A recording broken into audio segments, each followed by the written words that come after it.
Karaan mana abbaa gadaa eessa dhaqeen galmasaa jajjabeessa jettee nu jajjabeessitee nutti himtee deemte karaa har'aoo akkamittiin murattee deemte garaa.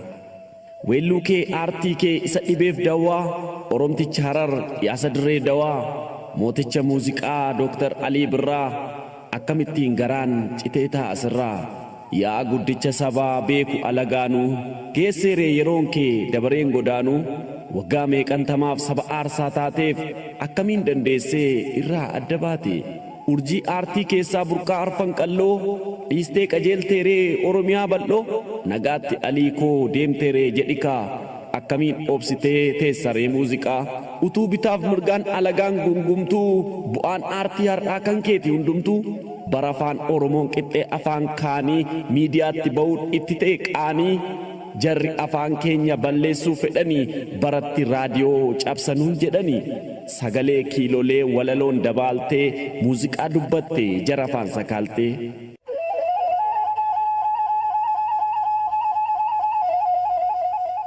Aartii afaan keenyaa guddisuudhaaf iyyaa itti ari'amte itti kolaafamte ittiin baate biyyaa ittiin dararamte argite gidiraa galatoomi malee maal jenna kan biraa. Kan caraanee iyyu boo'ee mankaraaree Ali abbaa koo jedhee biyyoofitti ammaaree kunoo ol jedhii ilaali ilmaan miiliyoonaa nuti dhalasaat jedhee Oromoon siin boona. Atiin duune jirta laphee keenya keessaa homtuus sittiin bu'u bara baraan teessaa. Jechoota keen kuultee nuuf dhaamteetta dhaabbii maal nuun dhaamne ati wayi qabdaaree gaabbii.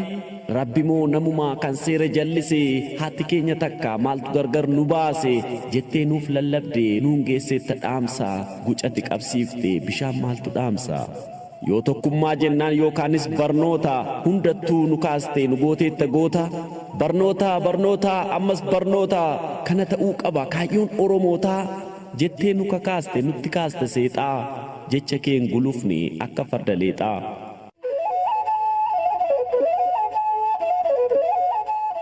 Alii abbaa aartii Alii abbaa muuziqaa goota koo adeeroo nagaatti jedhikaa utubaa aartiidhaa hundee afaan Oromoo ulfaataa koo Alii yaa gameessa qomoo eelamtee dadhabdee lakki jette daba tokkummaa lallabdee tokko gochuuf saba aabaa jennee kaanaa kanumaan jalqabna.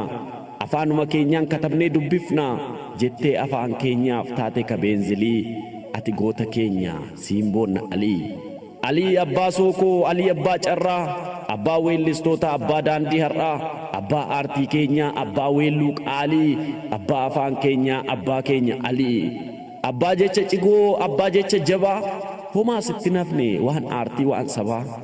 Mooticha muuziqaa urjii Oromootaa nagaan boqodhukaa taa'i tarree gootaa.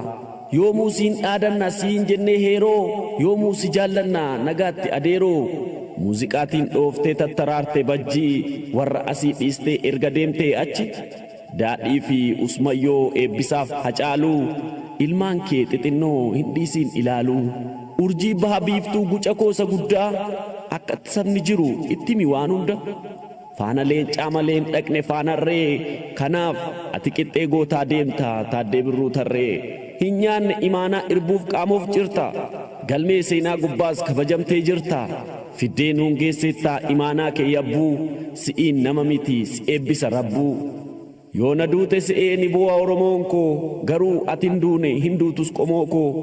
Eeyyee atin duune maal akkamiin duuta seenaan kee kitil dhibba guuta lakki atin duune dhiironneen jabaataa goonni lubbuun miti seenaatiin jiraata.